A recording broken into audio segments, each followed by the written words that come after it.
Foi uma coisa horrorosa. Só deu tempo de correr. Uma barulhada de água. A gente olhava para trás e via tudo indo embora. A escola saiu inteira. As casas saíam inteiras. Eu tô tentando notícias do meu ex-marido, pai dos meus filhos, e eu não consigo. Meus 2 filhos estão muito nervosos. Eles precisaram ser medicados. Número de mortos identificados sobe para 237 na tragédia da Vale, em Brumadinho. Documentos indicam que Vale sabia das chances de rompimento da barragem de Brumadinho desde 2017. Mas o que exatamente aconteceu em Mariana e Brumadinho? Bom, tanto em Mariana como em Brumadinho, a Vale, que é uma empresa privada brasileira, realizava atividade mineradora, ou seja, retirava principalmente minério de ferro da terra, o qual é usado para diversos fins e produtos, como a produção de eletrodomésticos, carros e na construção civil. Sem a mineração, a vida moderna como a gente conhece hoje não seria possível, já que cada mineral tem um papel fundamental no nosso dia a dia. Isso quer dizer que a mineração contribui muito para o desenvolvimento socioeconômico do país. Além da importância em produtos, como já foi falado, a atividade de mineração também traz um grande retorno financeiro, com a venda e exportação de minérios. Colocando em números, a mineração era responsável por 80% da arrecadação financeira de Mariana, segundo o prefeito Duarte Júnior. E a gente não pode esquecer da importância que a mineração tem para a geração de empregos no país, tanto de forma direta, dando origem a cidades inteiras ao redor de locais de extração, já que os trabalhadores e trabalhadoras têm que ter onde morar e o que comer, como de forma indireta, nas indústrias onde é usada essa matéria-prima. Mas se o objetivo é tirar minério da terra, por que tem que ter barragem? O minério está presente nas rochas junto com vários outros elementos que não têm interesse econômico. Então, é necessário separar esse minério do resto e o método mais barato de fazer essa separação é utilizando a água. Daí, esses rejeitos da mineração, que têm aspecto de lama por causa da água utilizada, precisam ser depositados em algum lugar. Aí que as barragens entram em cena. Elas são construídas para conter os rejeitos, impedindo que eles cheguem em rios, cidades e outros locais. Como são feitas essas barragens?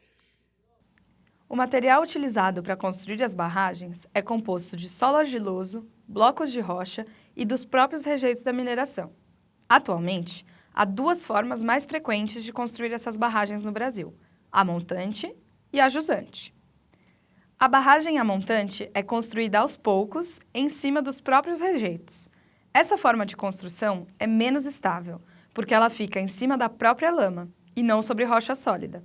De fato, as 2 grandes barragens da Vale, rompidas nos últimos anos, Mariana e Brumadinho, eram desse tipo. A barragem a jusante é construída para o lado oposto ao qual a lama de rejeitos é depositada. Isso quer dizer que a barragem fica sobre rocha sólida e não sobre a lama, sendo mais estável. No entanto, esse tipo de construção gera mais desmatamento, pois a área abaixo dos rejeitos é ocupada para a construção da própria barragem. E quais foram os prejuízos dessas tragédias para o Brasil?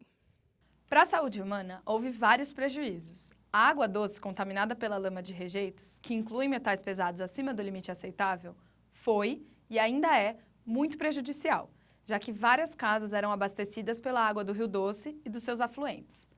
Além disso, algumas pesquisas realizadas pela Fiocruz indicam uma possível relação entre o surto de febre amarela e o rompimento em Mariana. Essa relação pode ser causada pela morte de sapos e outros animais que comem o mosquito transmissor da doença, o que fez com que o mosquito se reproduzisse mais. Além disso, a destruição das florestas pela lama fez com que animais como os macacos, que estavam contaminados com a doença na mata, se deslocassem para regiões mais próximas das cidades, aumentando a transmissão da doença para os habitantes dos centros urbanos. De fato, se olharmos esse mapa do Ministério da Saúde, que mostra a reemergência da febre amarela, podemos ver que as regiões em vermelho, que representam as mais afetadas, coincidem com o caminho do Rio Doce a partir de 2016. Para a economia, o prejuízo foi grande também. Além do turismo, que diminuiu drasticamente, outras atividades econômicas, como a agropecuária e a pesca nos rios, foi muito atingida devido aos 35 milhões de metros cúbicos de lama que atingiram a região. Na área social, a tragédia foi responsável por várias mortes, principalmente de pessoas que trabalhavam na mineração em Brumadinho. Também causou desalojamento de famílias e destruição de estruturas públicas. Além disso, Os sobreviventes enfrentaram dificuldades como a falta de água, já que dependiam dos rios afetados para o seu abastecimento. Por fim, para o meio ambiente, as consequências foram incontáveis.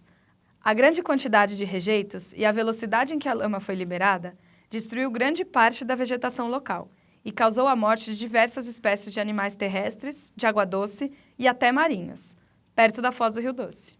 Na verdade, as consequências para o ambiente marinho não aconteceram só perto da foz do Rio Doce.